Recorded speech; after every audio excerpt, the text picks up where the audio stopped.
Good morning. It is Friday, June the 11th. I'm Shane Seeley and this is the CBC Morning Report. The COVID-19 pandemic has changed the way we live to what many now consider as the new normal. But has it also impacted the way Barbados prepares for the Atlantic hurricane season? The Department of Emergency Management has been rolling out its new preparedness strategy, and we're getting more details about what that entails from the Director of the DEM, Shanah Hines. Good morning, Kerry. Hope you're well this morning. Hi, good morning, everybody. Good morning, Shane. Yes, I am. Let's Nice talk to be about here this, this morning. and it's a pleasure to have you on. We want to talk about this new normal for the DEM as well, because the DEM has been caught up in preparing for the 2021 Atlantic hurricane season like it did last year during the pandemic. What are some of the lessons learned from last year, and what are some of these new things that you have employed this year because of COVID-19? Okay. COVID-19 would have impacted the globe and impacted Barbados last year, and as a result, we had to update and upgrade our emergency standard operating procedures, the way how we did business. So we incorporated more information technology and applications within our national EOC, within our emergency response, whether that be as well as in the field as well. So, for example, the use of drones in the damage assessment process would be an example of what we will be employing in this 2021 hurricane season, if required. Of course, our emergency responders will have their personal protective equipment, the masks, just like how we encourage persons in the public to wear their personal protective equipment. It is important that as a system, we know that COVID has affected us, and even caring for the well-being of our first responders, the psychosocial aspects that any response or this hazard would have brought on. So we've seen an update an upgrade in our standard operating procedures, for example, even in a shelter setting, where we have incorporated various protocols as it relates to COVID considerations. Indeed, and that's where I wanted to go next, looking at what happens in the event that our shelters are activated. Talk about the assessment of the shelters from 2020. Same number of shelters, and then let's talk about those protocols. Every year we do an assessment of our shelters. It may require us to remove some off our list and add others. This year we have 33 Category 1 shelters and 58 Category 2 shelters.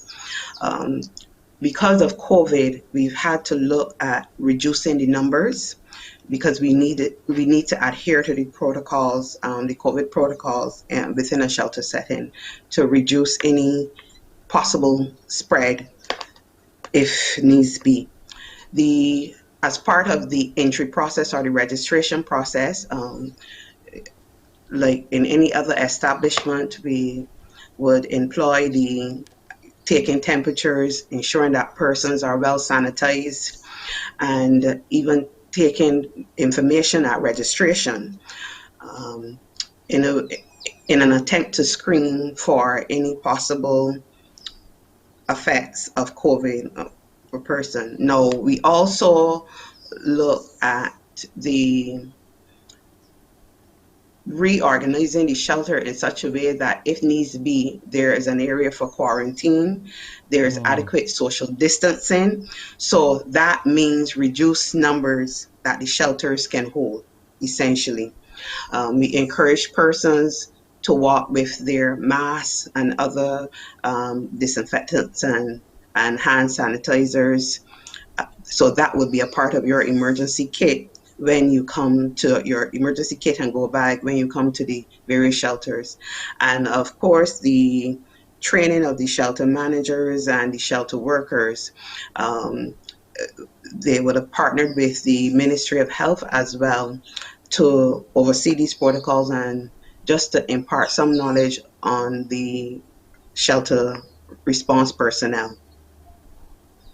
I know the DEM every year on its website issues a checklist. Mhm. That checklist, I'm figuring, has now been extended because of COVID-19. What are some of the other things outside of masks and the general sanitizers and those things that would be on the list?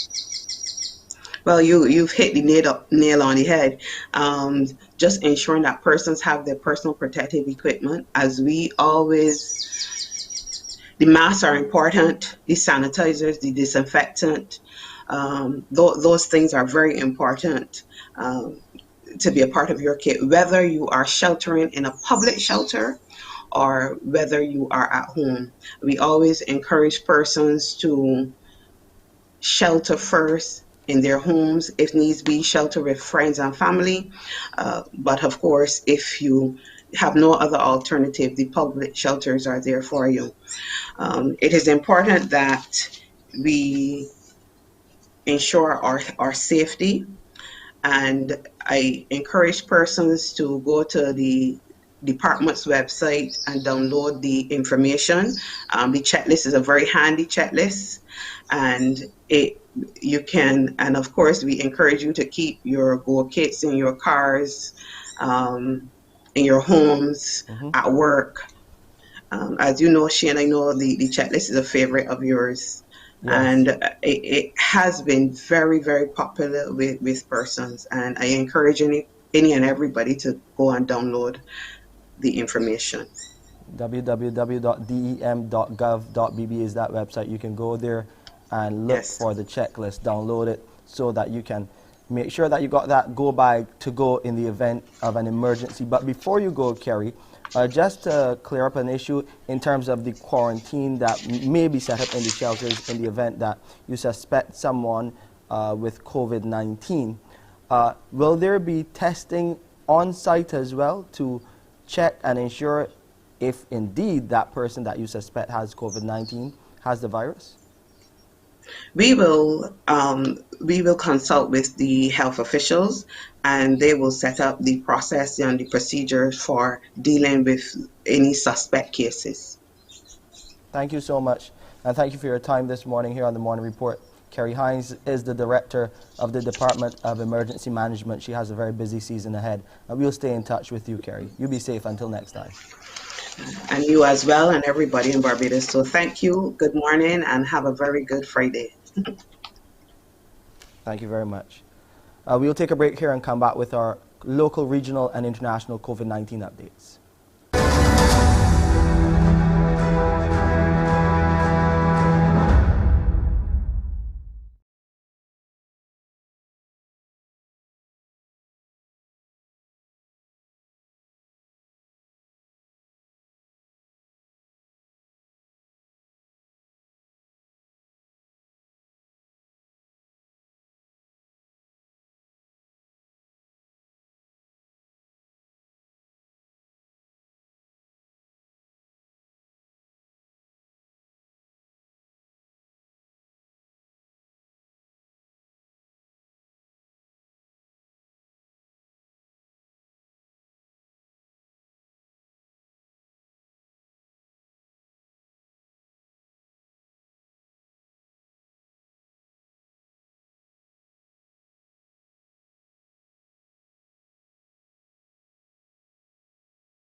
First doses of the COVID-19 vaccine for members of the general public are now scheduled to resume from next Monday. That's the word from co-coordinator of the National Vaccination Program, Major David Clark, who says the resumption comes after a slight delay.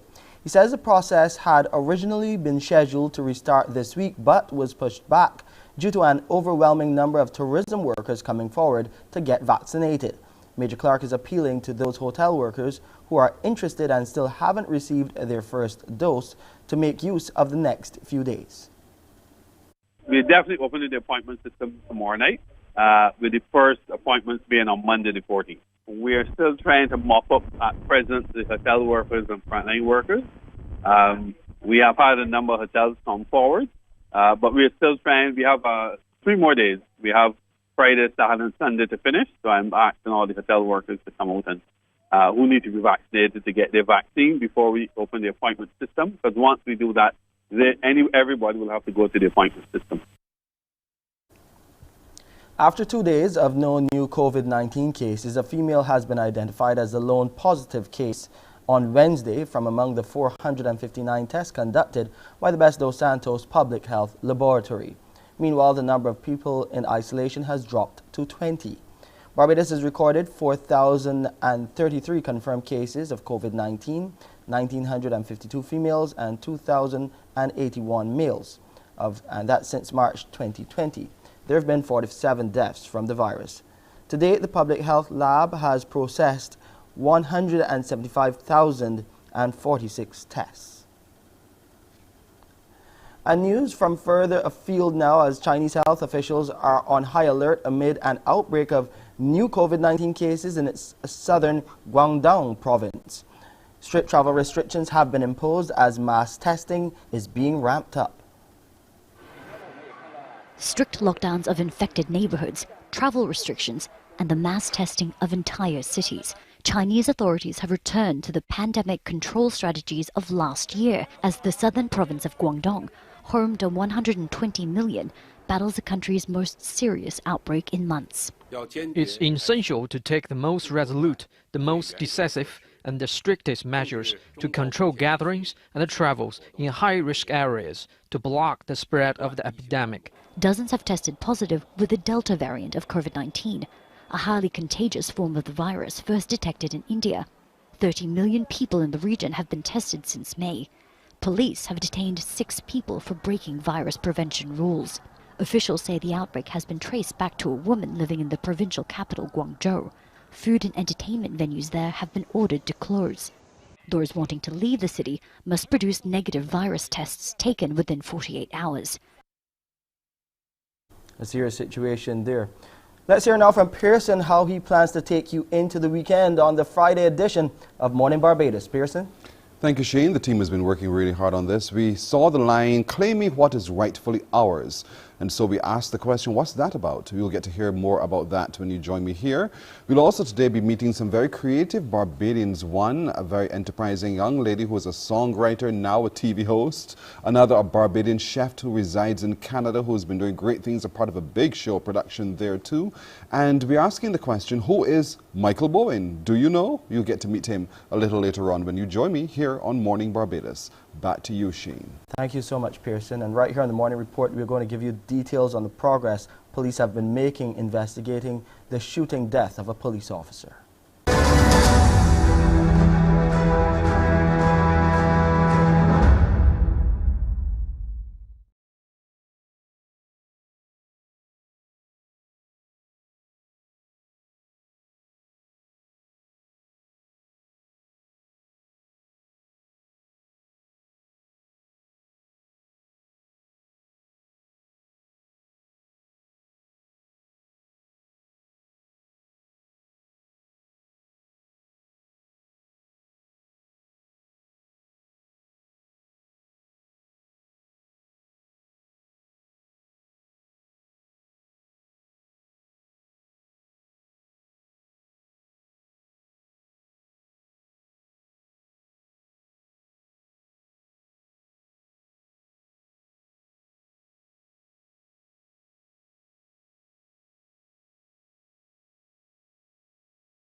Police this morning continue to make progress with their investigations into the shooting death of acting station Sergeant Newton Lewis. CBC understands that charges are expected to be laid soon after police took 3 men into custody to assist with their probe into the case. CBC also understands that they are searching for a 4th suspect. Acting Station Sergeant Lewis was shot and killed just over 2 weeks ago as he responded while off duty to calls for help during an armed robbery in Rose Hill, St. Peter, not far from his home. He was laid to rest on Tuesday. Meanwhile, police have issued a bulletin requesting the public's help in locating a wanted man. He's Caston Hallen Clark, alias Notchy, 27 years of age, of 2nd Avenue, Green Hill, St. Michael. Clark is wanted in connection with a number of serious matters, and police consider him armed and dangerous. Caston Hallen Clark has a brown complexion and is slim. He has a number of tattoos about his body, including KO the God with $signs and stars on his chest. He has the initials KHC on his left forearm. Clark also has the image of Playboy girls on his right forearm and the image of a lion on his right shoulder. The numbers to call if you know the whereabouts of Caston Hallen Clark are 419-1737 or 419-1730, or you can call police emergency number at 211.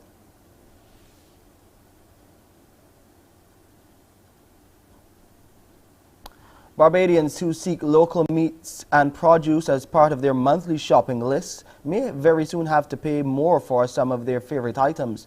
It follows a warning that higher prices for pork, poultry and other farm commodities are now very likely due to the rising cost of grain on the world market.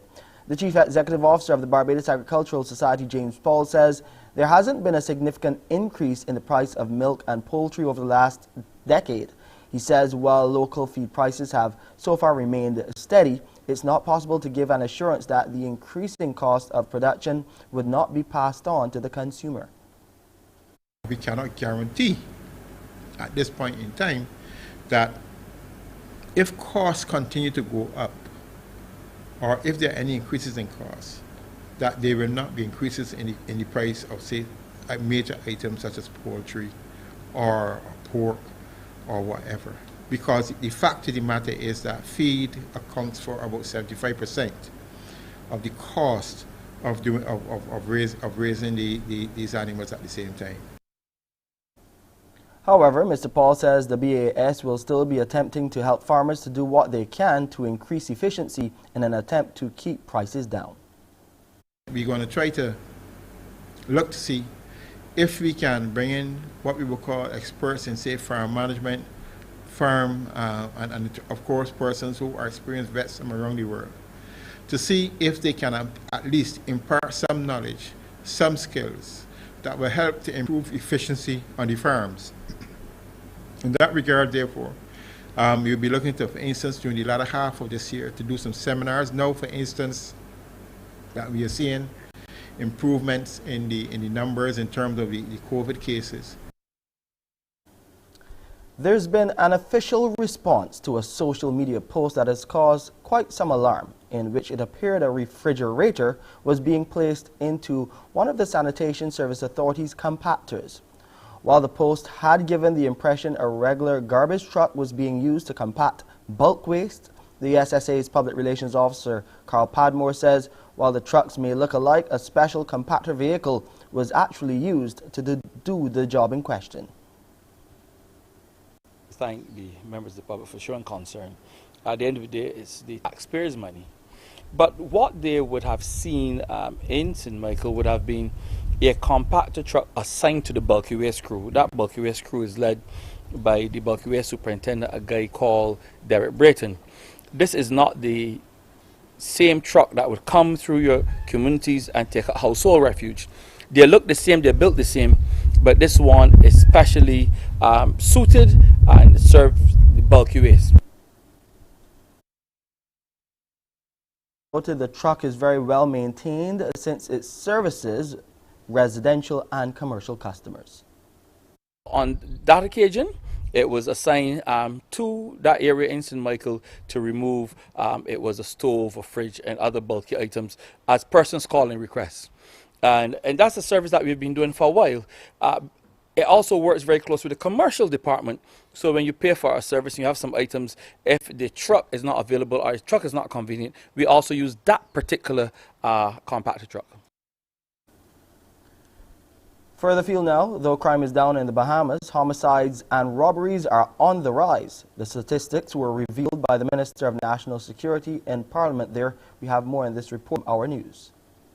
Despite the fact that presently crime is down 8%, our concern certainly is in the area of homicides and armed robberies, where in homicides presently the numbers are up some 52%, and in armed robberies that they're up some 42%. The National Security Minister did not provide a breakdown of the numbers. However, he notes there's still some time to bring the overall percentage down. Dames also providing statistics on COVID-19 infractions. Since the COVID-19 Center was established, there were approximately 1,940 emergency order violations committed, resulting in 1,020,550 in fines. Additionally, Dames says 62 people were arrested in reference to fraudulent COVID-19 test results. El Salvador has become the first country in the world to adopt a cryptocurrency as its legal tender. Its Congress has approved a law allowing Bitcoin to be used for everyday transactions. This is El Sonte, known locally as Bitcoin Beach. This small Salvadoran tourist town is home to a variety of small businesses whose owners all have one thing in common: cryptocurrency. Tourists who didn't bring cash would come and say they wanted to eat something, and they asked if they could pay in Bitcoin.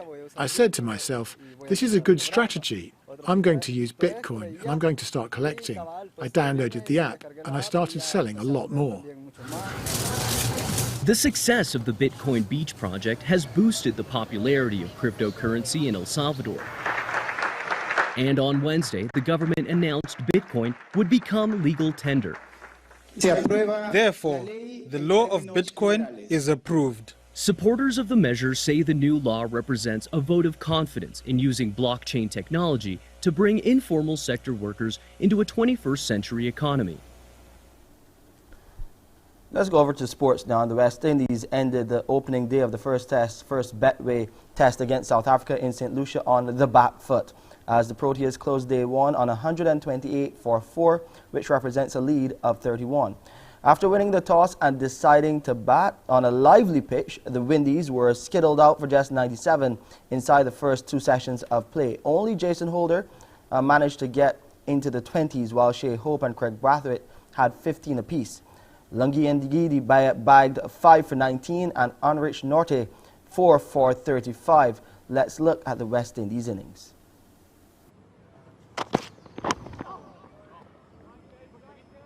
First boundary of the match. Poor delivery from Rabada. Fortuitous boundary for Shea Hope off the inside edge. Cleaned him up. What a beauty from Anrik Nokia. Edge just trying to make room to squeeze this one through the offside. Brathwaite. Cleaned him up. Craig Brathwaite shouldering arms, misjudging this one.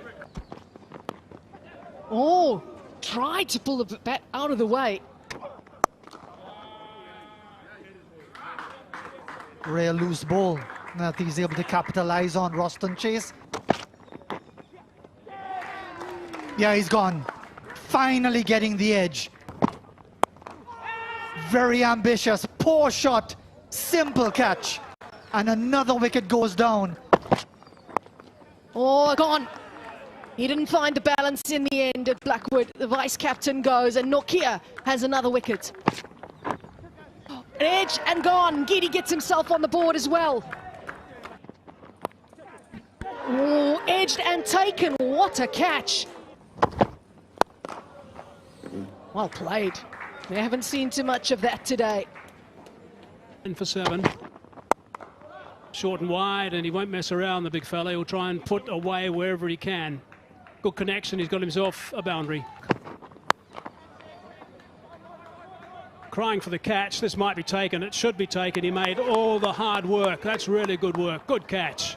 Rabada. There's an edge and another wicket, so that's 9 now. And Geedy has struck again. He really has hit his straps. Oh, and he's clubbed that. That is a beauty. That is really good connection. That's exactly what the West Indies need at this stage. Edged and taken now. That's it. 5 wickets for a second time in his Test career for Lungi Ngidi. The West Indies have been dismissed for their lowest ever Test innings total against South Africa. Meanwhile, Jaden Seals had a dream debut for the Windies, taking 3 for 34 in South Africa's innings. Rassie van der Dusen will resume today on 34, while Quinton de Kock is on 4. You'll get to look at some of the highlights from the South African innings in CBC Newsday. Time now for a look at the weather. On the outside, it's 27 degrees Celsius right now and partly cloudy. It's feeling a little warmer, 2 degrees Celsius higher.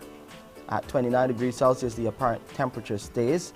The relative humidity is 67%, the barometric pressure 1015 millibars, and those winds have dipped a bit, coming out of the east at just 23 kilometers per hour.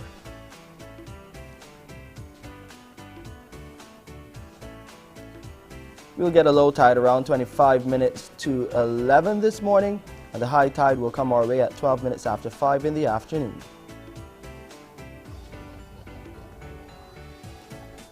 Those seas are calm to moderate in open water. Swells are between 1.5 and 2 meters and holding steady. Today we'll get a mix of sunshine and clouds with a few brief isolated showers. You do see the haze outlook is in effect as a layer of slight dust will be visible across Barbados. And tonight it will be partly cloudy on the outside with a few brief isolated light showers. In the Lesser Antilles, partly cloudy conditions prevail as well. You're going to get some scattered showers there, scattered light showers. And tonight over the Lesser Antilles, it will be fair to partly cloudy with a few isolated light showers. The sun is out in London and Frankfurt, up to 26 in London, 24 the high in Frankfurt, 14 and 12 the lows respectively. You come across to Miami, you're getting some thunderstorms there, but still getting up to 30 degrees Celsius. In New York, the maximum temperature today, 26 degrees Celsius under cloudy skies. In Boston, the high will be 23.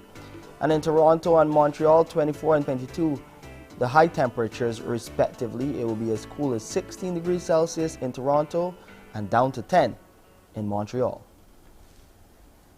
And that's it for this edition of the Morning Report. I'm Shane Seeley. Morning Barbados starts now. Wake up, wake up, wake up, wake up. Barbados, get up. Good morning. Good morning, Barbados. Good morning. Good morning to you. Good morning. Morning, morning, morning. Good morning to you. Good morning. Morning, Barbados. Good morning.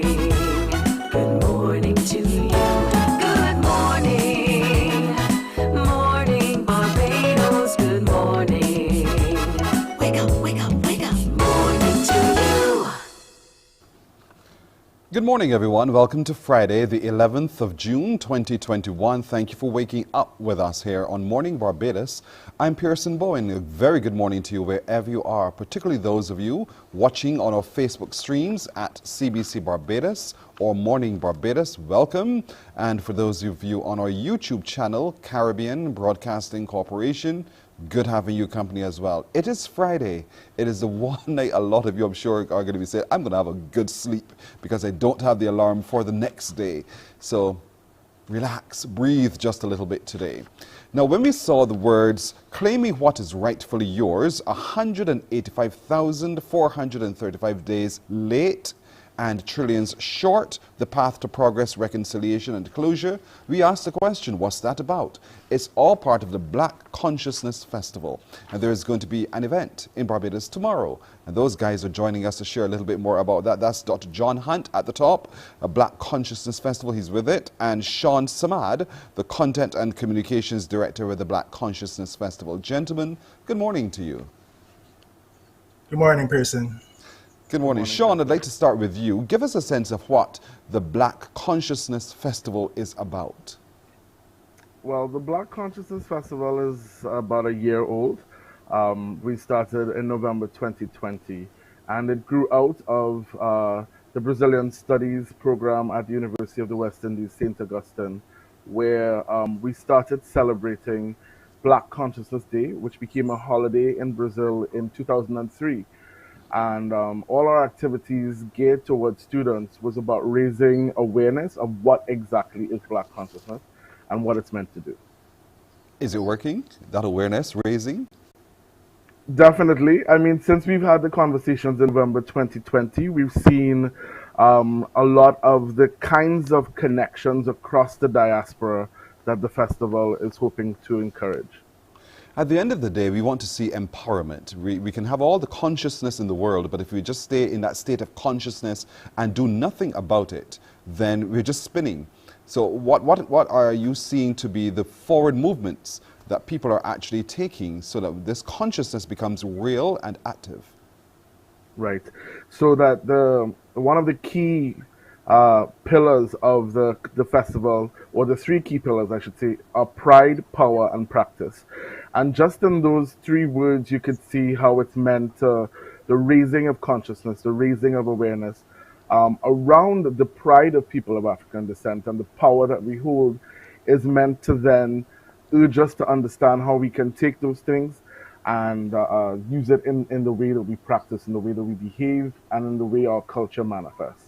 And speaking of culture, this is where Dr. John comes in. I know, John, you have spent a lot of years really immersing yourself in culture and understanding how one expresses oneself. So talk to me a little bit about this Black consciousness of which we speak this morning and how relevant it is today.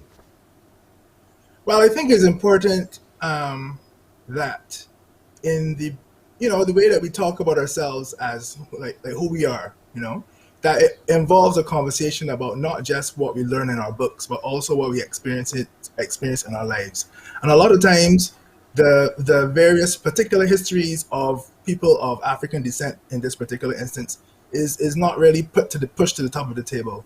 And sometimes even looking at and uncovering what is the history of a particular space or how things come into being tells a story of how people have been, put to the sideline, marginalized, erased. Their stories have been erased from the memory and from even the space itself. So I think that we get a chance to unravel some of that, we get a chance to look at it, and then we get a chance to correct some of those stories. And so when I read the theme, claiming what is rightfully ours, 185,435 days late, who sat and counted? That was me. That was you, okay.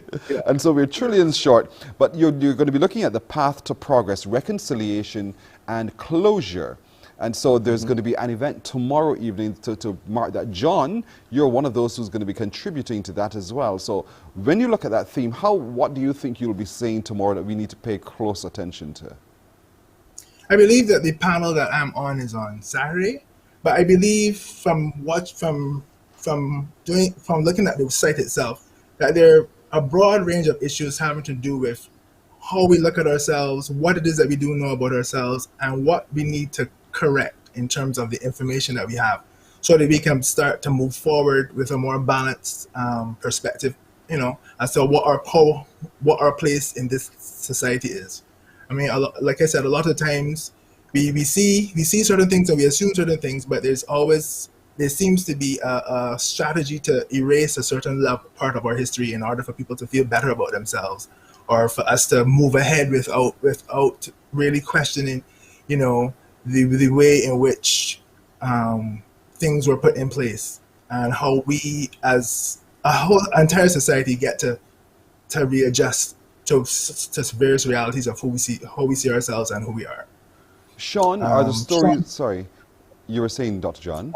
I was going to say that Sean would know more about the entire festival than I do. So Yes, I was coming to him now to talk a bit more. Because, Sean, are the stories the same wherever black people are found?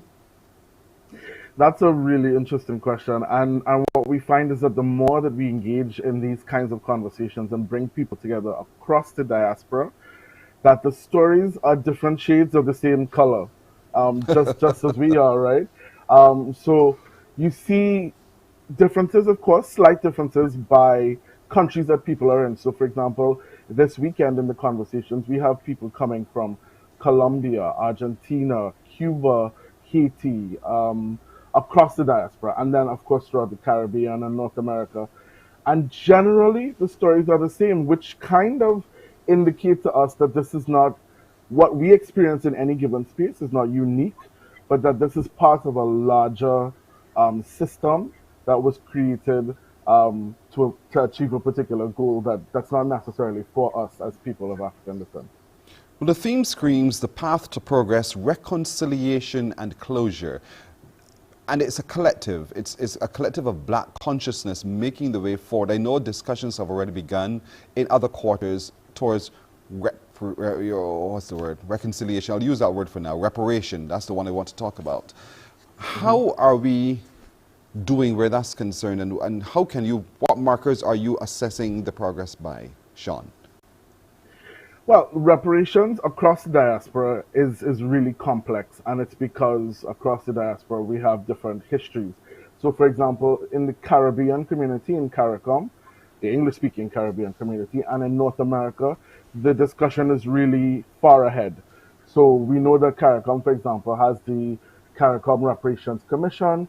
In North America, there's several organizations, including NARC, etc., who are actually encouraging discussion, coming up with systemic plans. So both in CARICOM and in North America, there are 10-point plans kind of itemizing the path to achieve reparations. But then we have examples of places like Brazil and in Spanish-speaking Latin America, where it's a little more complicated because they fought for independence. They weren't just given independence.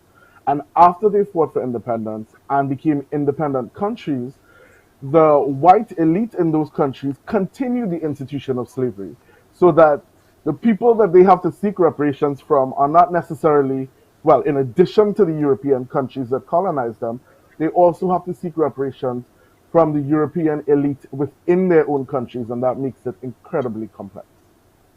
This is going to be something to unravel as we go forward. From your perspective, Dr. John, the path to progress, reconciliation and closure, is it really realistic? I mean, I think it'll be hard fought. When you look at the Barbadian situation, where we talk about progress, but we haven't really unraveled our history. We haven't really unraveled how we came to be here, and we're still very, very careful or very mindful as to how certain sectors of our society will respond if we were to be more assertive or aggressive. I mean, I think how I came to be on this panel was because of an article that I would have written on Going On magazine, talking about my perspective on the removal of the statue in Bridgetown. It was a very dignified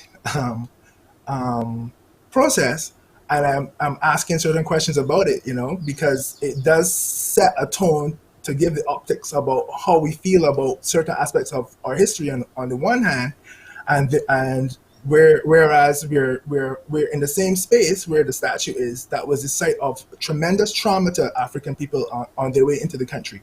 So how are we treating this? How are we dealing with this? And how are we beginning to unravel and correct this? How are we able to reconcile and resolve this? Those are some of the questions that I'm asking, and I think that is what got the attention of the producers of the festival. So That's why I'm on the panel. It's going to take a level of societal maturity to be able to sit consciously and unravel all of this, as you've said, and to then piece it back together to reach closure. Do you think as a society that we are consciously mature enough to have those discussions yet?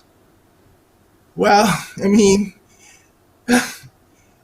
emancipation was 1838, 438. We're now moving into like the 5th and 6th and 7th generation.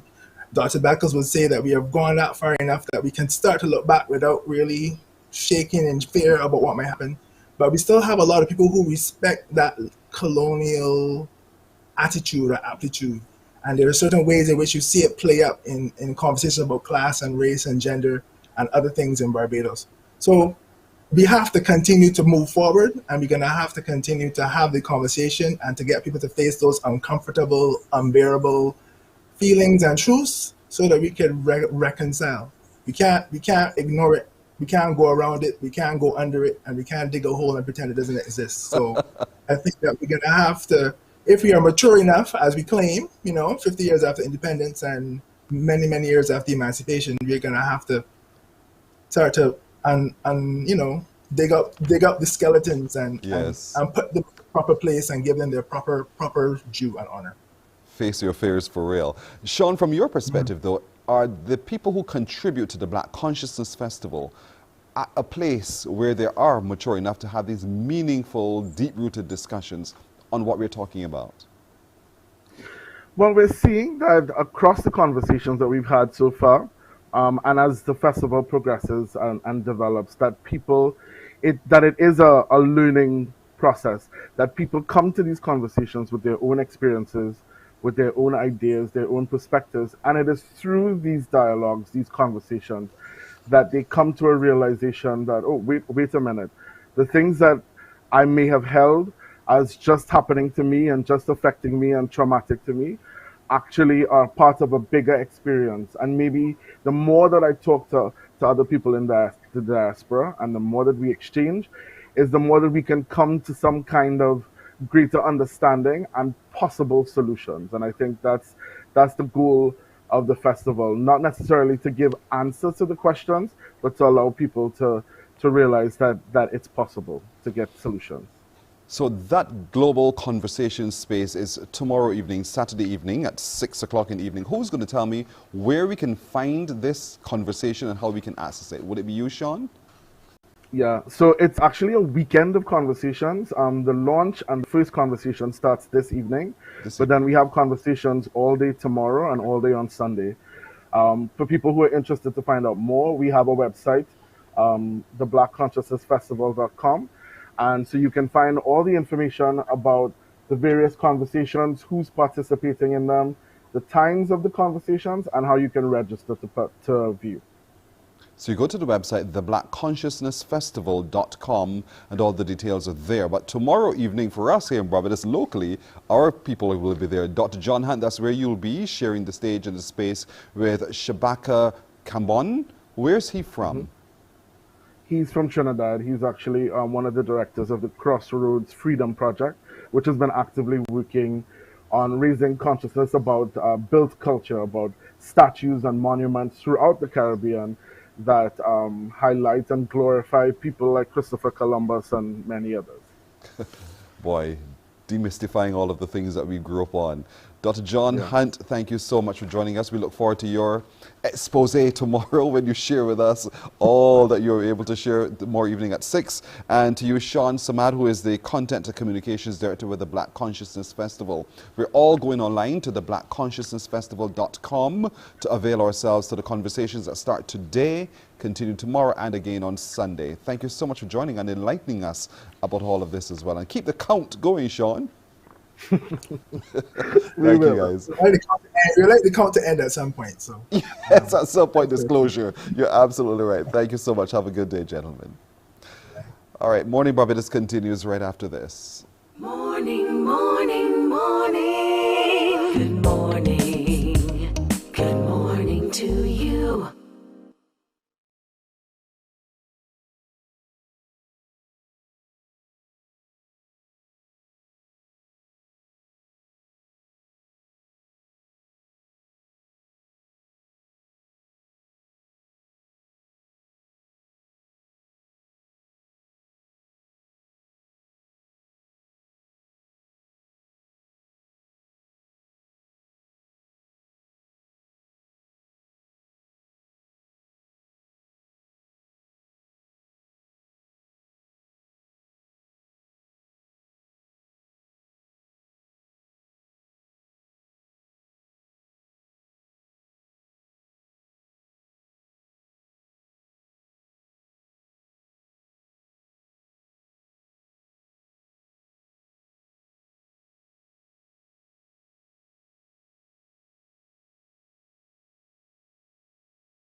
Morning, morning, morning. Good morning.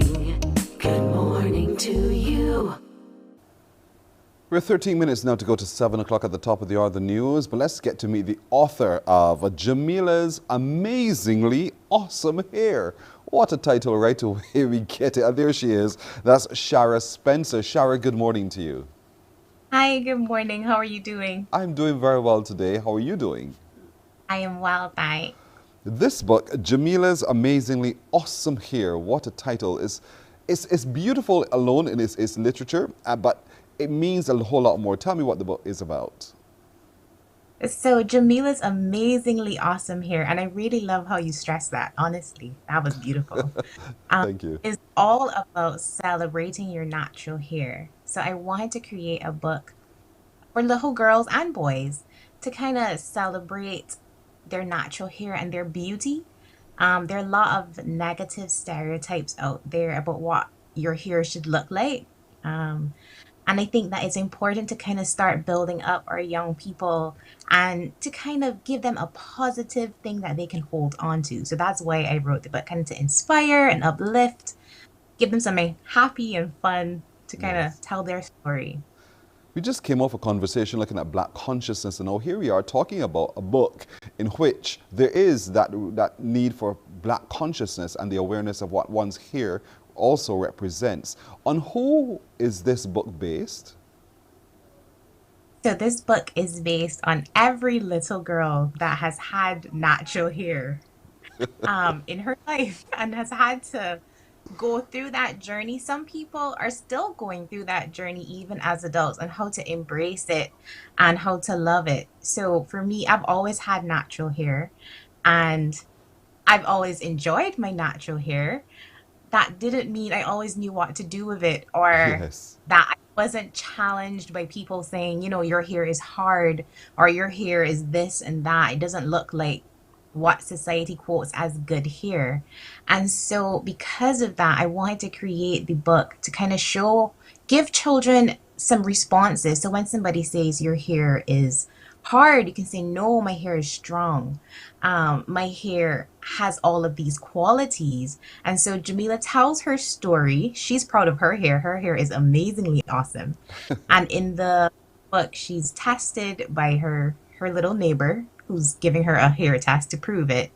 And so she comes up in the end showing, hey, my hair is awesome. And I'm hoping that children will start to see themselves in that way as well.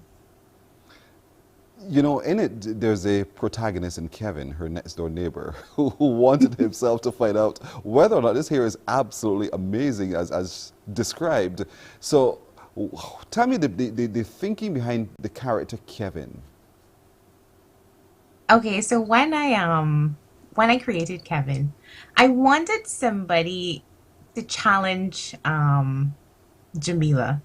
And I've had little naughty neighbors. She's had little naughty neighbors. Mm-hmm. How they interact with one another. And I thought it was also good to show, because at the end, Kevin also realizes that, yes, Jamila's hair is awesome. So I wanted it for boys and girls so that they can both see that their hair is awesome. Yeah, so that's where Kevin came. So while the main character is Jamila, Kevin, who's also part of the book, he also himself reaches his consciousness about his state of his hair as a natural state. I mean, we generally, us guys, don't process our hair in that kind of way, but nevertheless, it's to accept who one is and who one is supposed to be. So is this book published by you? Because I know you've also self-published a number of other books, or is this one also published by someone else? So this is self-published as well. I support to print from the NCF actually, and it is right now available at My Collections Barbados, and I'm reaching out to some other bookstores to have it there as well. So you can have a printed one here. It's right there on our screen. Yeah. So you can get the printed copy. I've been getting some very positive feedback from it. It's also on Amazon, so you can purchase the ebook or you can purchase it as a direct purchased book from Amazon, and I've gotten a lot of feedback from international people as well, the diaspora, telling me that they like the book and they're kind of glad. So I'm encouraged by that the message is going out there, because I think representation as well is really important, especially in our books for children. Yes, to see ourselves represented in an amazing way and not in one that is derogatory at all. So here it is, Jamila, all smiles, beautiful and proudly displaying her hair, her amazingly awesome hair. That's little Jamila. Now the book is available, as you said, across the platforms, and it's available in print as well. But you've done some other books before. You've done the Reggae Bus, Princess for a Day. All of these are sounding very female oriented. Are you going to be eventually writing a book where the man is the main character, the boy, and, you know, share the stories for boys? Yes, actually, I'm actually working on a book now. It's You don't it's want to from my give too much, godson. right? Yes, I can't tell you the whole thing because it's in his honor. Well, I did realize that I am skewed a little more towards creating books for girls, but I do have one in the works for little boys, and also an older age group. So it's going to be more adventure and that kind of stuff. In all of my books, I'm trying to create positive self-image. And so I think that reading should be fun. So I wanted to have a fun story. And at the end, you still feel good about yourself, are encouraged, and you learn some lessons along the way, hopefully. That's my goal. And I'm glad you're basing it on the Caribbean experience. It's so important to write about ourselves, to be seen about ourselves as well. What got you into writing, though? Is this something that you stumbled into, or is this something you've always been doing? So it's a bit of both. I love writing. I love reading. I started reading. I would say that my career path has brought me right into writing. So I'm a communication specialist. And my early degree days did not start out in writing, but I think that I pull from all of those aspects because everything is a story. So when you think about it, everybody has a story to tell, whether it's a business in terms of branding and marketing, they're telling their story, or whether it is communicating with your audiences about an event or a project, you are still story, and it goes all the way down to telling a story about Jamila and her amazingly awesome hair. But you know, in telling one story, sometimes that's a page in a lot of people's experience. It's just one page. You're writing pages upon pages of a story, and somehow it weaves and bobs, but it is all still connected. What's that process like for you? I would say that sometimes my process is a mixture of both.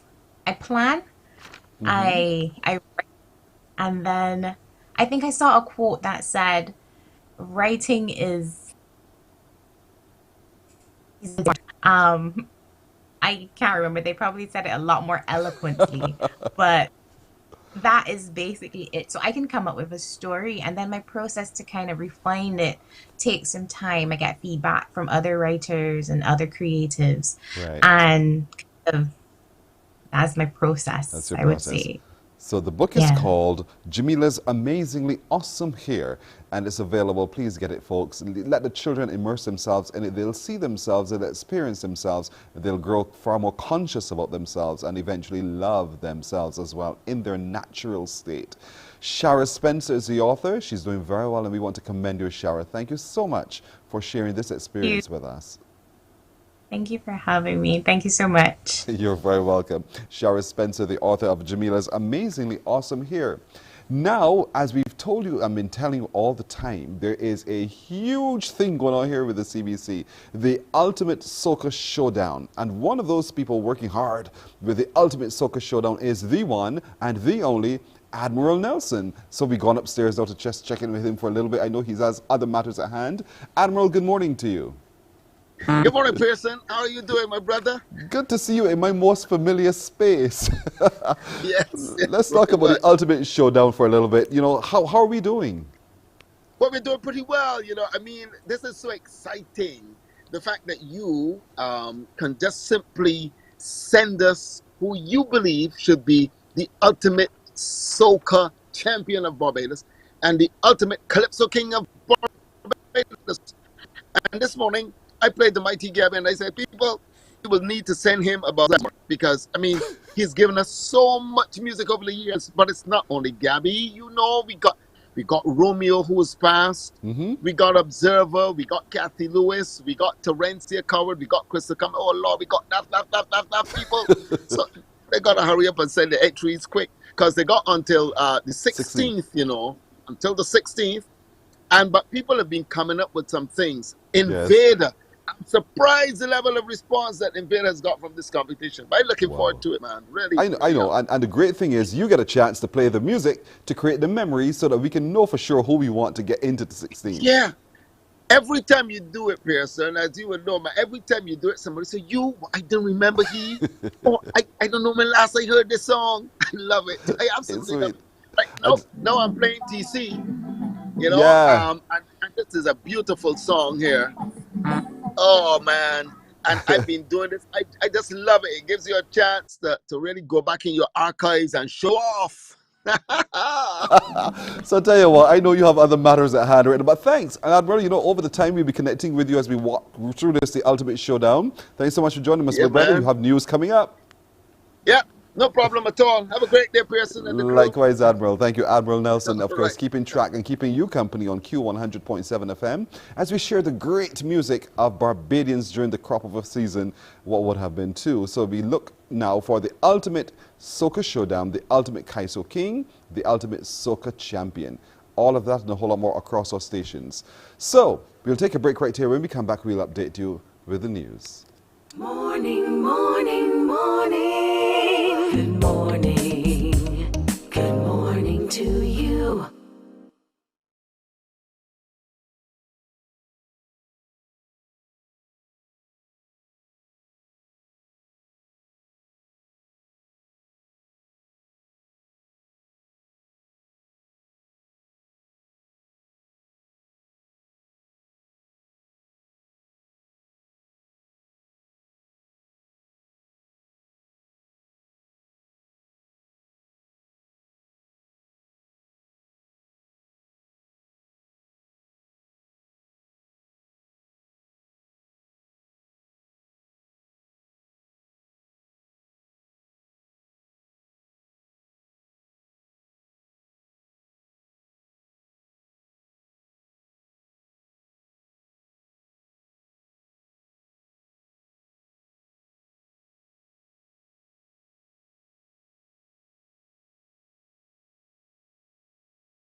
Morning, morning, morning. Good morning.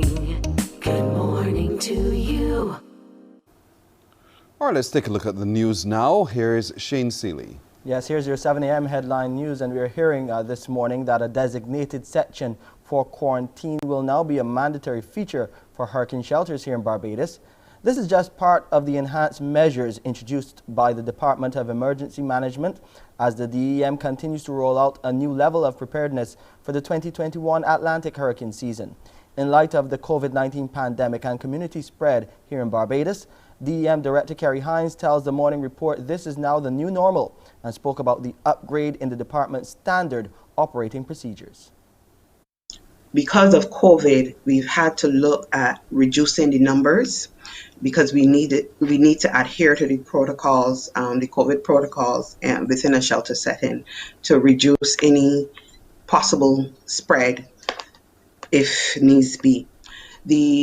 as part of the entry process or the registration process, like in any other establishment, we would employ the taking temperatures, ensuring that persons are well sanitized, and even taking information at registration in an attempt to screen for any possible effects of COVID per person. Now, we also look at the reorganizing the shelter in such a way that if needs be, there is an area for quarantine, there's adequate social distancing. So that means reduced numbers that the shelters can hold. Will there be testing on site as well to check and ensure if indeed that person that you suspect has COVID-19 has the virus? We will consult with the health officials, and they will set up the process and the procedures for dealing with any suspect cases. In other news this morning, the Barbados Fire Service was pressed into action late last evening to save a 10-year-old boy. CBC understands fire officials responded to a call around 6 p.m. that a boy fell into a 25-foot well at Jackson Terrace Stage 1 in St. Michael. The minor reportedly suffered multiple injuries, including a broken foot, and was transported by ambulance to the Queen Elizabeth Hospital. We'll have more details on that story as they become available. Lawmen continue to make progress with their investigations into the shooting death of Acting Station Sergeant Newton Lewis. CBC understands that charges are expected to be laid soon after police took 3 men into custody to assist with the investigation. CBC also understands the officers are searching for a 4th suspect. Acting Station Sergeant Lewis, you may remember, was shot and killed just over 2 weeks ago as he responded while off duty to calls for help during an armed robbery in Rose Hill, St. Peter, not far from his home. He was laid to rest on Tuesday. Meanwhile, police have issued a bulletin requesting the public's help in locating a wanted man. He's Caston Hallen Clark, alias Notchy, 27 years of age, of 2nd Avenue, Green Hill, St. Michael. Clark is wanted in connection with a number of serious matters, and police consider him armed and dangerous and should not be approached. Caston Hallen Clark has a brown complexion and is slim. He has a number of tattoos about his body, including KO the God with a $sign and stars on his chest. He has the initials KHC on his left forearm. Clark also has the image of Playboy girls on his right forearm and the image of a lion on his right shoulder. The number to call if you know the whereabouts of Caston Hallen Clark are 419-1737. You can also call 419-1730 or call the police emergency number 211. From next Monday, Barbadians will again be lining up for their first dose of the COVID-19 vaccine. The co-coordinator of the National Vaccination Program, Major David Clark, says the resumption of this phase of the National Vaccination Program comes after a slight delay. The process had originally been scheduled to restart this week but was pushed back due to an overwhelming number of tourism workers coming forward to get vaccinated. Major Clark is appealing to those hotel workers who are interested and still haven't yet received their first dose to make use of the next few days. We're definitely opening the appointment system tomorrow night, with the first appointments being on Monday the 14th. We're still trying to mop up at present the hotel workers and frontline workers. We have had a number of hotels come forward, but we're still trying. We have 3 more days. We have Friday, Saturday, and Sunday to finish. So I'm asking all the hotel workers to come out and who need to be vaccinated to get their vaccine before we open the appointment system. Because once we do that, everybody will have to go to the appointment system. And finally, some news out of St. Vincent. The number of Vincentians remaining in shelters following the eruptions of the Las Rufer volcano continues to fall, and they are heeding the call to return home. The National Emergency Management Organization reveals 2,600 people still remain in shelters there. 88 shelters were initially activated and 24,000 people displaced. The director, Michelle Forbes, is hoping to reduce the numbers in shelters over the next few days. are consolidating, moving persons out of churches and out of secondary schools, because we have actually had started some education hubs continuing in terms of the children in the grade 6 and the CSEC and the Cape students returning. So we have had to move around persons a bit and have the children getting back in school. And of course, one of the big things that we don't often hear about that has been the impact, as I conclude, the livelihoods impact. Agriculture has been devastated in those communities closer to the volcano. Persons are in shelters with nothing to do. Even if they go back home, everything is gone. You have to start all over again. And that's our 7 a.m. headline news. I'm Shane Seeley. Back to you, Pearson. Thank you, Shane. 7.5 minutes after 7 o'clock. After this, Crumbs question of the day. Morning, morning, morning. Good morning. Good morning to you.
Morning, morning, morning. Good morning.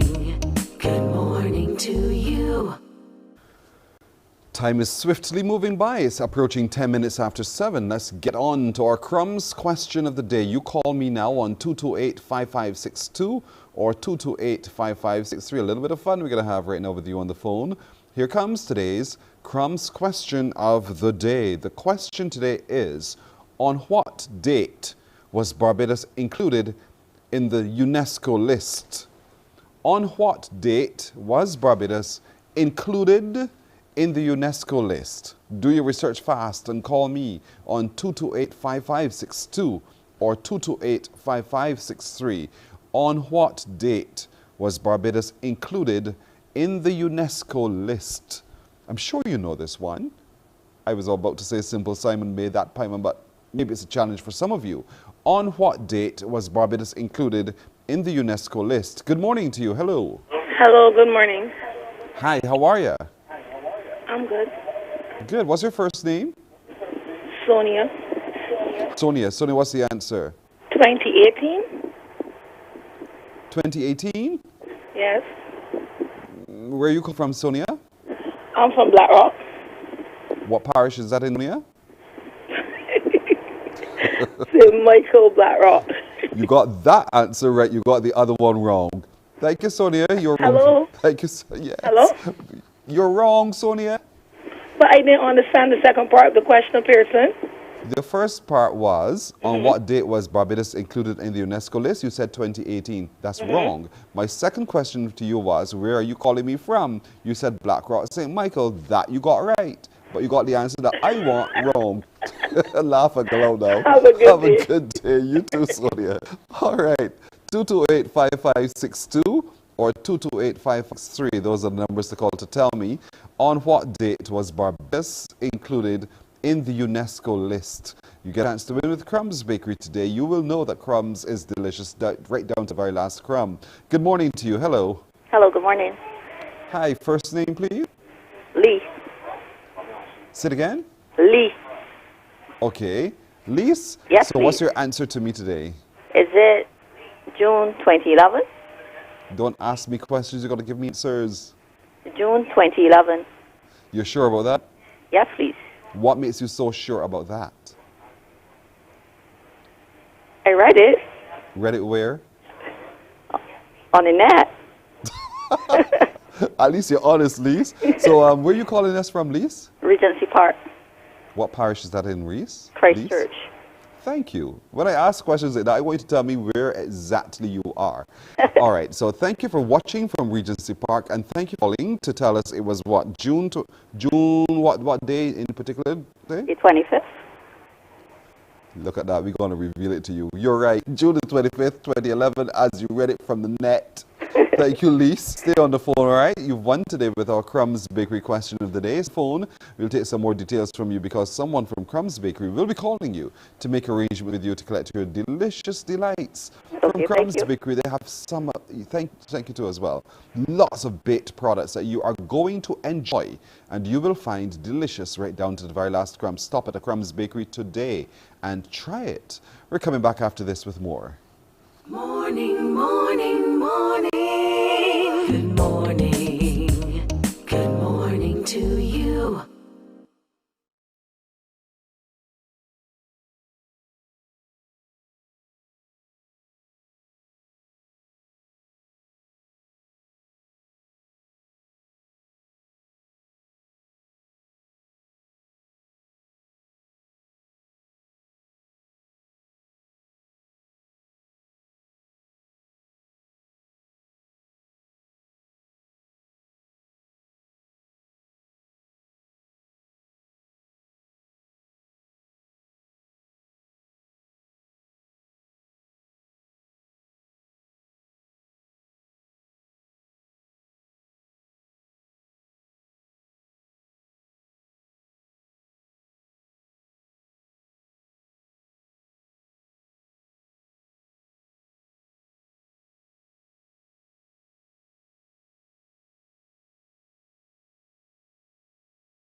Morning, morning, morning. Good morning. Good morning to you. It's 15 minutes after 7 o'clock in Ortiz. Earlier on, I asked you if you know who is Michael Bowen. What a powerful last name, huh? Michael Bowen will join us now. There he is, Stabby. Oh, so you mean Stabby? Yes, we mean Stabby. Good morning to you, Stabby. Good morning to you. Good morning to Barbados. Everything is good. Stabby the guard, man. Listen, why did you call yourself that as an artist? Fairly simple. You can see behind Barbados there is what we do. Danny the guard, Jockey the guard, Stabby the guard. With two. And that's you. Those with the guard, yeah. All right. Now where are you now? Because we've not seen you in a little while. Where are you now? I'm in your at this present point in time. I'm in Queens. Mm-hmm. Been going back and forth, but since the last outbreak that happened in Barbados, now that everything under control, I've been over here for. Wow, how's it been?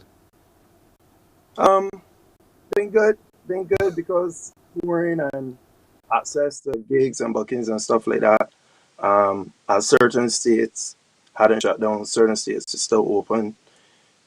you be cautious and make sure you do what you're supposed to do. And but that's been great for me on that side. Using technology still to connect with back home. I mean, it's 8 weeks.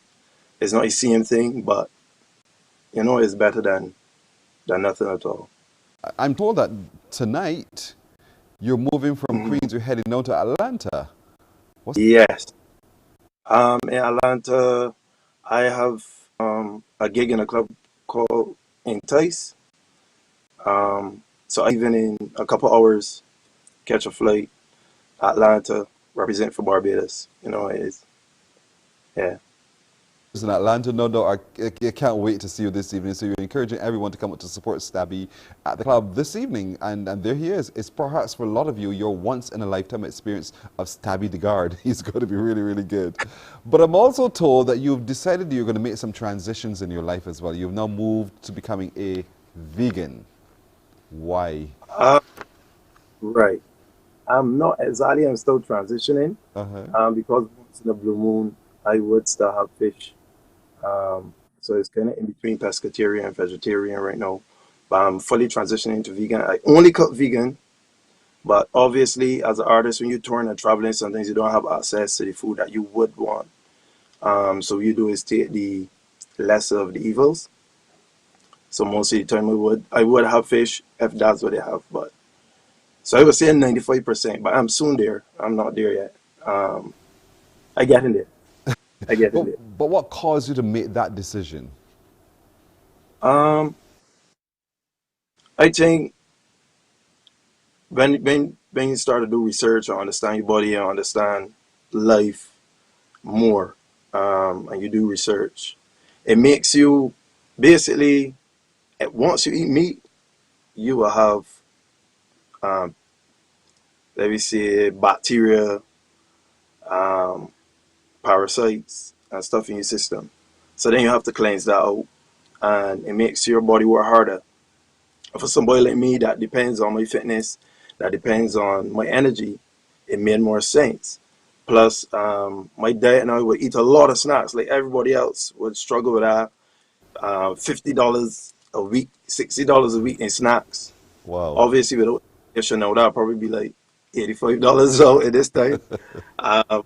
So then I started to feel more lethargic, harder to start in your morning and stuff like that. So I started to do more research and got into more healthy living and stuff like that. So that's where I am now. So just to be fitter, just to eat healthier as you go as well. But you're 95% there, just a toe left to be pulled in to becoming a full-fledged vegan. So Yes. have you noticed those changes in you? Has your body shrunk? What's different? What I would say is you feel lighter. Like usually, well, in the Caribbean it's better than over here because the air is better, the air is clear, the sun is direct, so you get your D3 and stuff like that. But we still are, what I would say, a lot of us are still deficient in a lot of natural minerals and stuff like that. So for me, it was important because my body now not getting the same exercise. I used to play football, play cricket, we would get to run around and stuff like that. And they come with their own kind of exercise and fitness. Yes. But in traveling and touring and then COVID happening, you had to stay put and going back and forth. It was difficult to try to get in a workout, which I never work out. So now I'm actually starting to work out as well. As you get older. But don't tell me I know. I know for sure. As one gets, you got to laugh at me. So let's talk about the COVID pandemic now, because you're going back into performing live in front of people. What scares you about that upcoming this evening when you perform in Atlanta? Anything scares you about that? I think it's more like uncertainty, not knowing if people taking necessary precautions, not knowing if people immune system up, if people social distancing coming in the venue, and then making sure they still do what's necessary to make sure that they don't transmit if they do have, or to make sure they don't come out if they do have, and make it clean and fun and enjoyable. Because all I know for sure is me, and I gotta make sure that I do the right things. But then you can't account for other people's actions. So you're the big headliner this evening on the card at Entice, the club there in Atlanta. So which of your big songs are you going to be performing this evening? Because the crew that coming out are going to be expecting Stabby to give us Stabby. So what are you going to be performing tonight? I have to give them Go Stabby. Oops is very big down there. Yeah. Oops, never been down.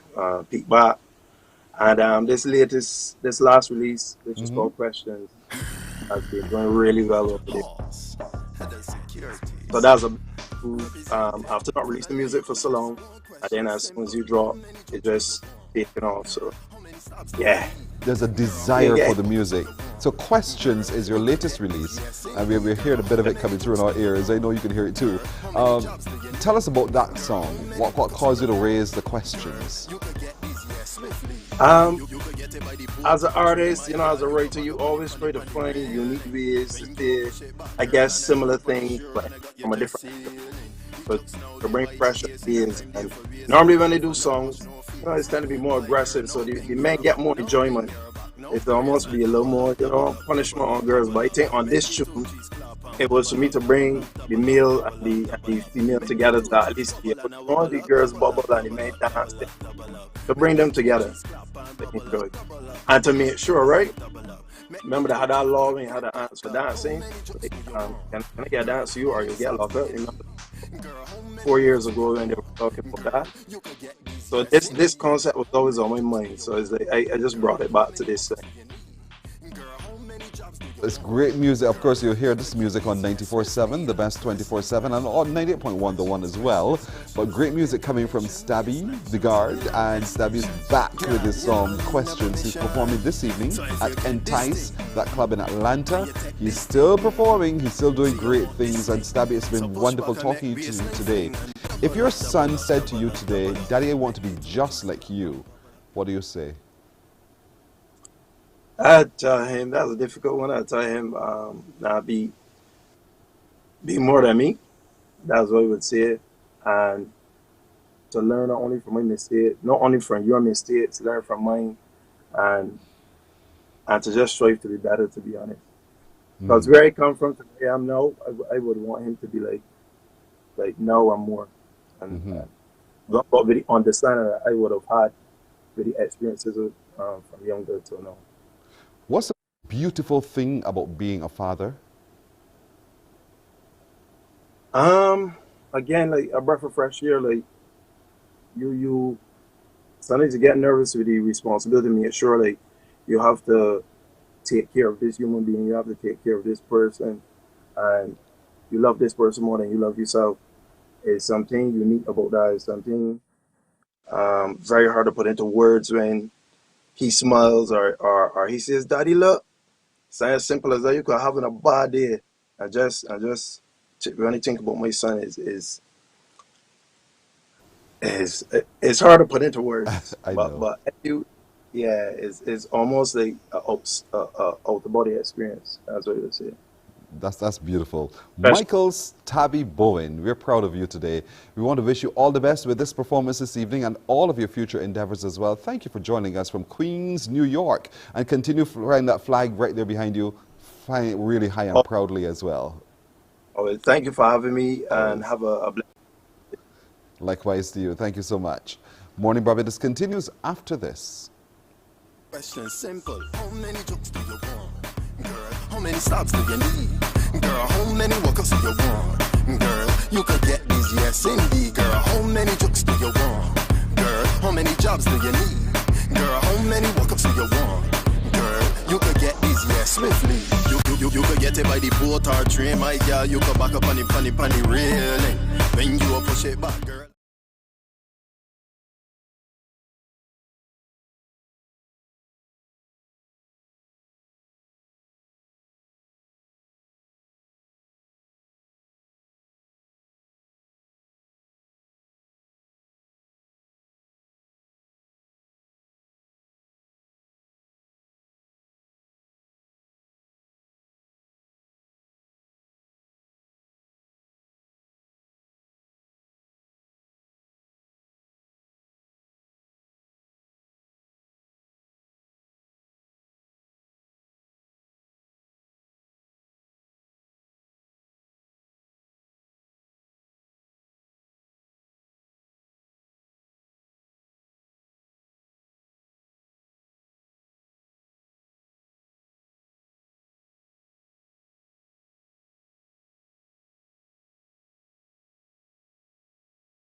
Morning, morning, morning. Good morning. Good morning to you. 27 minutes after 7 o'clock. Now, our next guest is so multicultural. He lives that multiculture too through his creations. Let's reach across the seas as we go up to Canada now to say good morning to J. Anthony Dugan. Good morning to you, J. Anthony. Good morning. Good morning. How are you? I'm doing well today. How do you do? I'm doing very well. How's beautiful Barbados? It's as beautiful as ever. You're asking questions. Interview me then. Go ahead. No, I'm just asking because I go often, so I love going back home. Oh, really? That's beautiful to hear. Now, you're a piece of everything the Caribbean. You're Barbadian, Trinidadian. There's some Jamaican inside of you as well, Canadian. All of that in one melting pot. And out of that experience, you have become a real good chef at what you do, building those things that people enjoy and sharing your culture with us. So let's talk about you as the chef and how that multicultural experience has influenced what you do.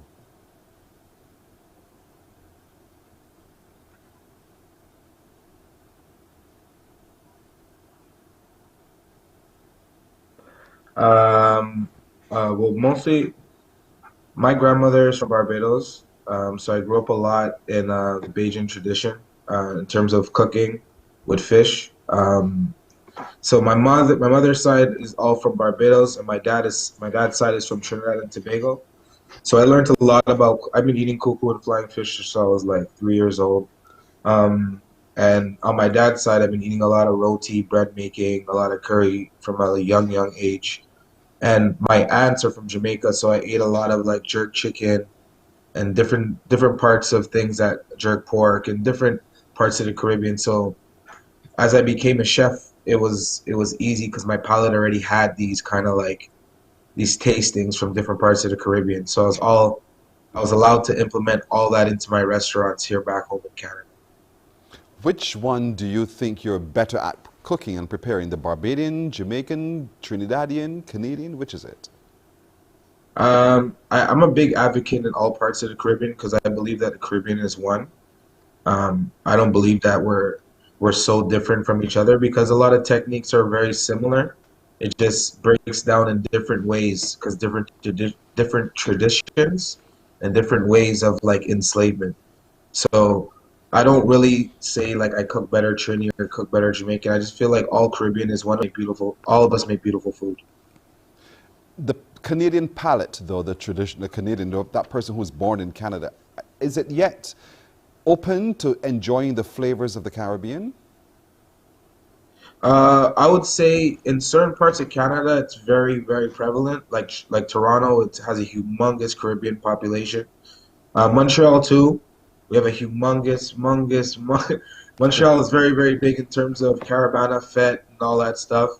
Ottawa, but everyone loves flavor, right? But the thing about my restaurants is that I don't just make food for just our Caribbean population. I have extra things. Like if I want, I could add our pepper sauce or our pickles to make it more spicy. But it's the flavor and the marination that I really care more about in terms of my cuisine. Wow, that food is so exciting. Just looking at the presentation alone. That's actually a vegan dish right there. Oh, is it? And It's it a looks vegan delicious. dish. I'm not a vegan, but it looks delicious. And so our previous guests will be happy to try that out. Now, you've also, while there in Canada, you've entered a competition. You're invited to be a part of the competition from the Food Network Canada. Tell us about that. Yeah. So Top Chef Canada is the biggest Canadian culinary competition in Canada. I was actually invited to represent Caribbean culture. Well, I represent Caribbean culture, so that's what I was representing. It was great. It was an amazing experience. I didn't win, unfortunately, but you'll see me a lot more on Food Network. I can't really say what. They saw something in my technique and the way I cook, so you'll see me a lot more on Food Network. And I also want to do a lot of stuff back home as well, which is Barbados. What did that experience teach you? The experience just taught me just to be true to yourself and to your cuisine. You can always elevate it and change it, different techniques, but just be true to like what you do into your career, into your culture. and just be very like creative, pivot very well. There's a lot of things that I met a lot of beautiful chefs from different parts of Canada, and it just shows you how much Caribbean food needs education because a lot of people don't know anything about it. Mm-hmm. So true. Were you always interested from a boy wanting to be a chef? A chef? I always cooked. I always been cooking my whole life. I don't know what. Every Sunday, my grandmother, my grandfather, we all make food. We sit around, we drink rum, we talk about life. That's been my life. But I can't say I've always wanted to cook. Not professionally. I've only been in the game now 7 years. But now that I love cooking. I've been invited to New York. That's James Beard House right there. I've cooked across. I just so many things that I want to do. The currents rolls right there. There's so many things that I want to do in terms of the culture with Caribbean food and elevating the Caribbean palate. So, and I'm good friends with Chef Jason Howard. I don't know if you know him. He's a big Bajan chef. He does a lot of stuff in Barbados as well. So I'm trying to touch all parts and open my empire, which I'm doing right now actually. So. And along the journey, you've also been able to cater to some very outstanding stars. I know you'll have catered to Drake, The Weeknd, to J. Cole, and so many others.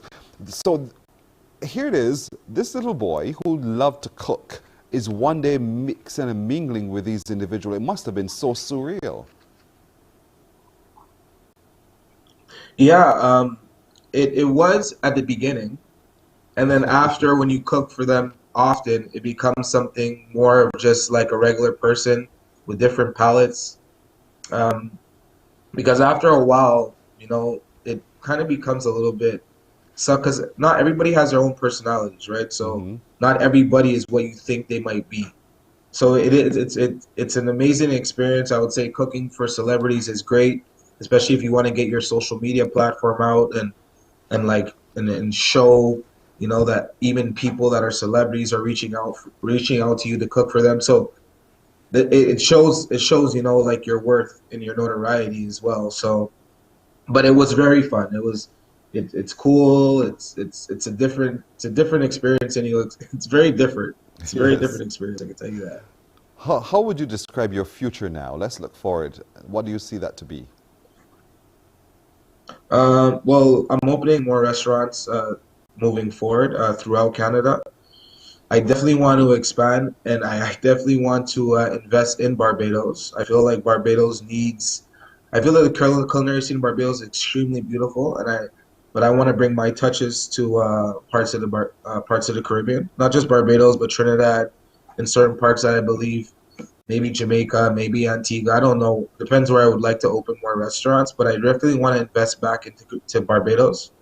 I think Barbados needs a little bit of maybe a Canadian feel, maybe a little bit more of a oomph when it comes to culinary scene, because I feel like I could bring a lot to the culinary scene in terms of the Caribbean as well. I just want to expand and invest in my community. That's basically what I'm doing here, and yeah, trying to do it out there as well. Well, we can't wait to meet you in person once you landed on Barbados, J. Anthony Dugan. Yeah, so we can experience the food that you craft and those beautiful creations we've seen on our screen this morning. We just want to taste it. So we want to congratulate you on what you've been able to achieve thus far, and we look forward to even greater things coming from the kitchen of J. Anthony Dugan. Thank you so much for joining us on Morning Barbados today. Good luck. Thanks, sir. Have a good You're night. very welcome. You're very welcome. All right. We're back with even more Bajan excellence after this. Morning, morning, morning. Good morning. Good morning to you.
Morning, morning. Good morning.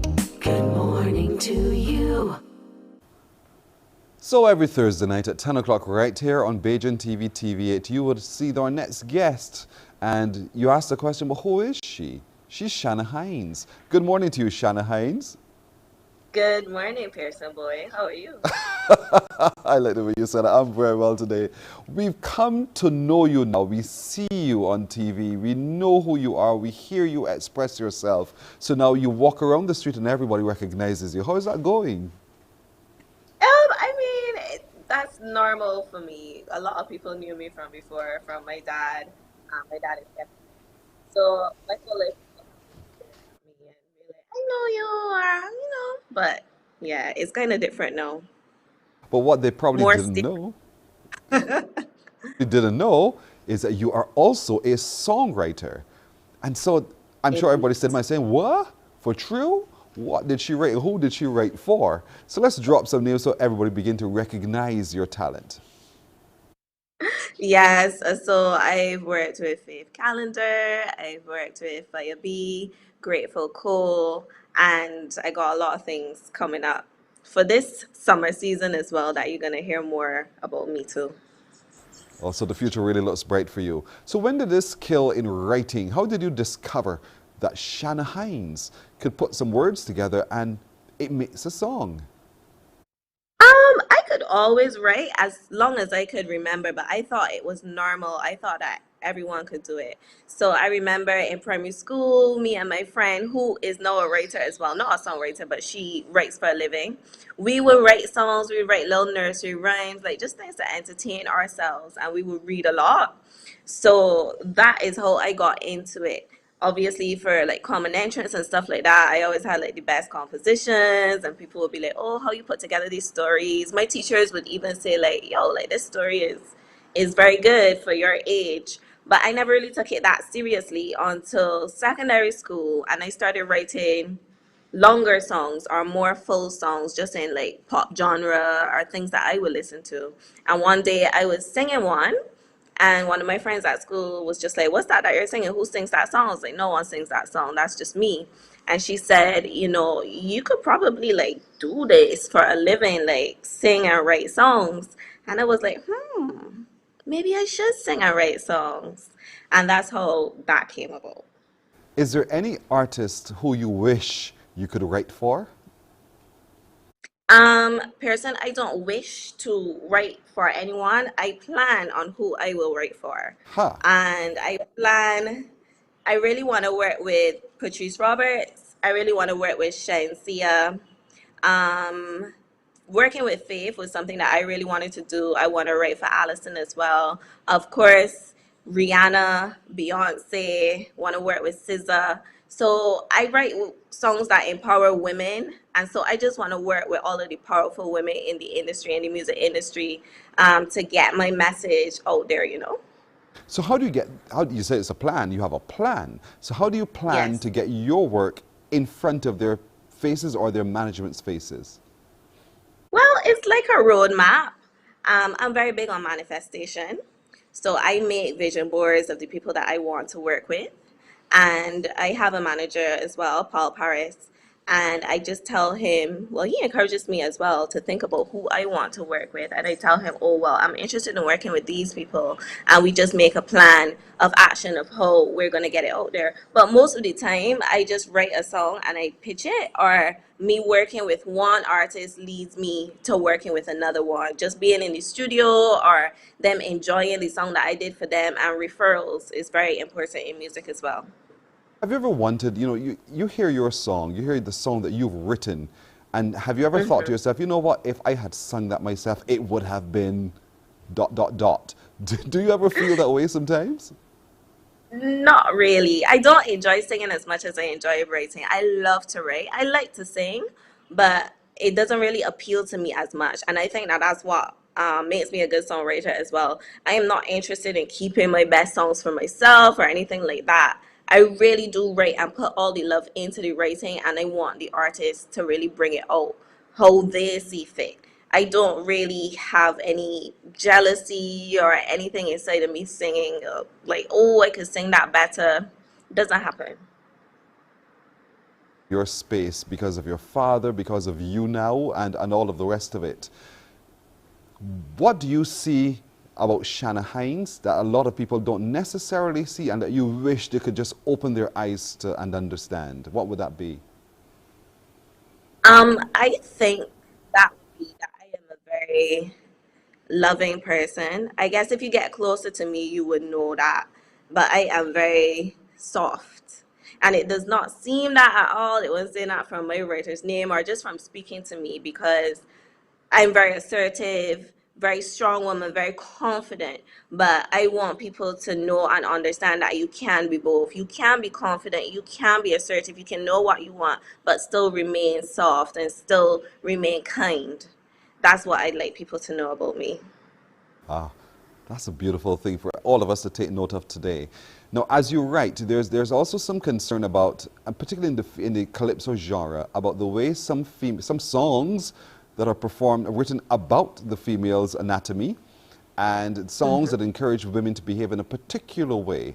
How do you feel about that kind of writing?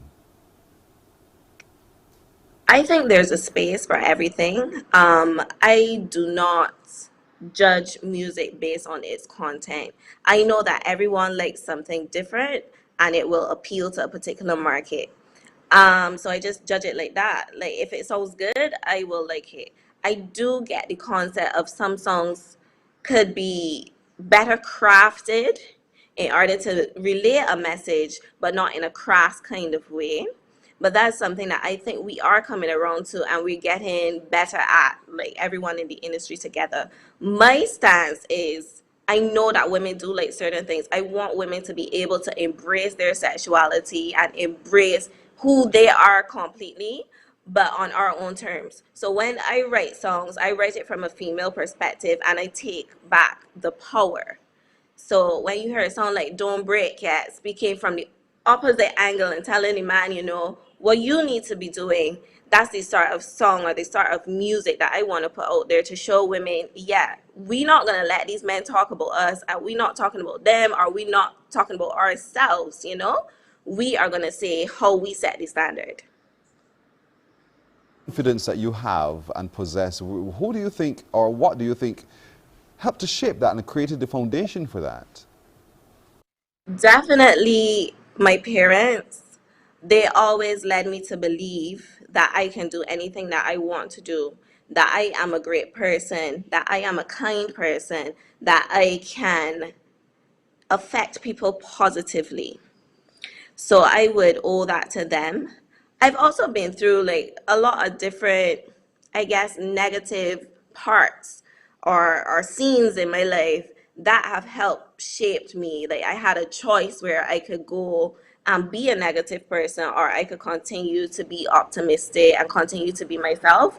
And I always choose to be myself. I always choose to push through. So I'd say a combination of my life experiences and also the foundation that my parents would have given me as a person.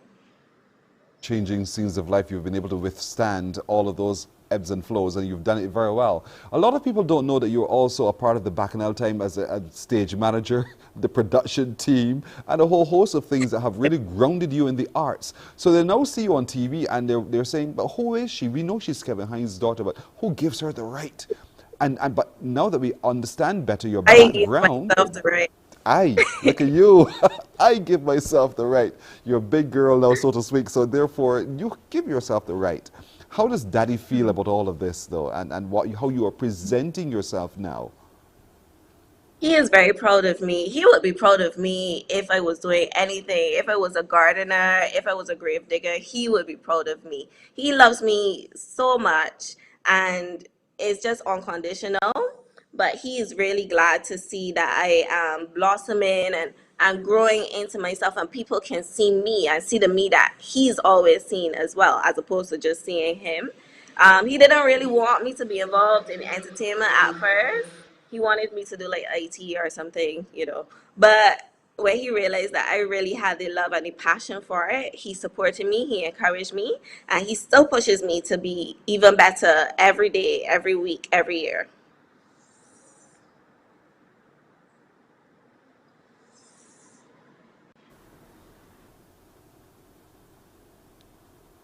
Shanah, how is it going for you as being one of the hosts of the IDGAR show?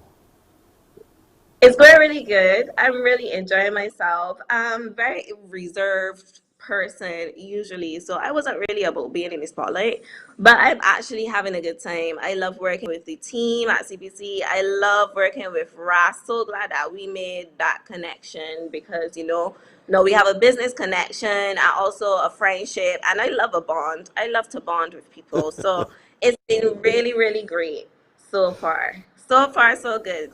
Only So gonna get better. what's Shanah Hines' big dream that you haven't yet realized, but you are working on it because you're a planner? So what is that big thing that you think you'd want to be? We are on the road to Beyonce. We are on the road to Rihanna. We are on the road to making the world know that Barbados is outside and that we have talent and bridging that talent from the Caribbean market, from the Bajan market into the international market. That is my goal. That is my vision. I don't think that I can do it by myself, but definitely going to be a part of it, going to get people involved in getting it out there. And it shall come to pass. I agree with that. I affirm it with you. It shall come to pass. Shanah Hines, it's been a tremendous pleasure talking to you. I ran into you in the studios upstairs the other day, and when I called you by name, she goes, "You know me?" Yes, I know you. So it's so good. Yes, yes. Your name is now a household name in Barbados, thanks to CBC, of course, if nothing else. And we want to commend you for all that you're doing and wish you well as you continue your plan. You're a very focused young lady, and it's been a real pleasure talking to you today. Thank you. Pleasure talking to you, Pearson. Thank you for having me. You're very welcome. Morning Barbados continues right after this. Morning, morning, morning. Good morning. Good morning to you.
Morning, morning. Good morning.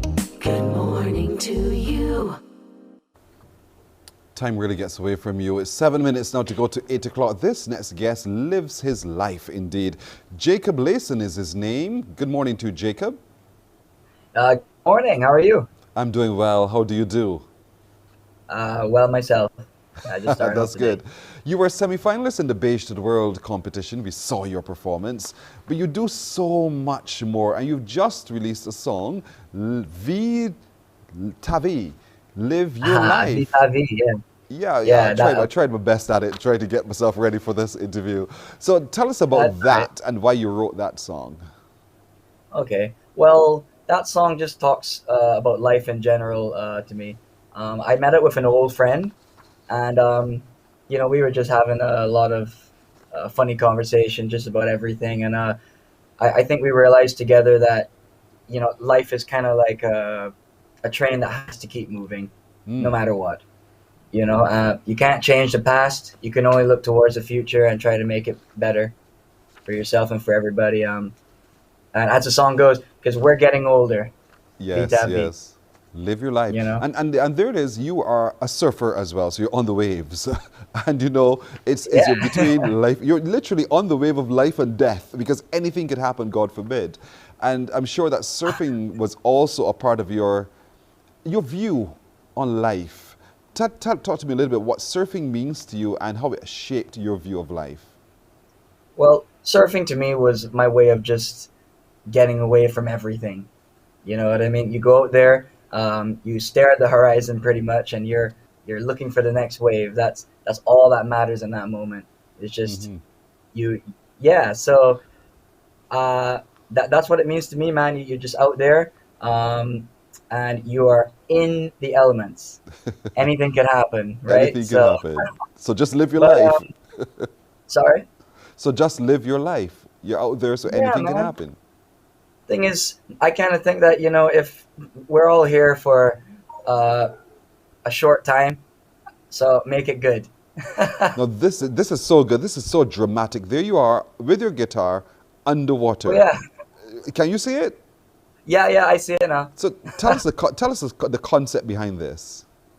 Well, I just wanted to combine my music with the other part of my life, the ocean, my love for it, my love for music, and you kind of put them together. Boy, just hold your breath for that long must have been something else while underwater.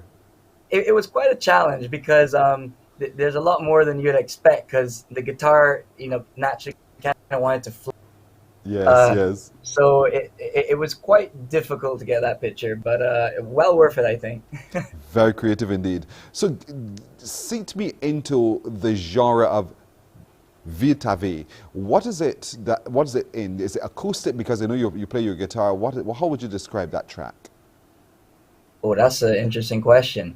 I think it was sort of it kind of developed on its own. I started off acoustically, and I thought, what if I add an electric guitar to this and a guitar solo?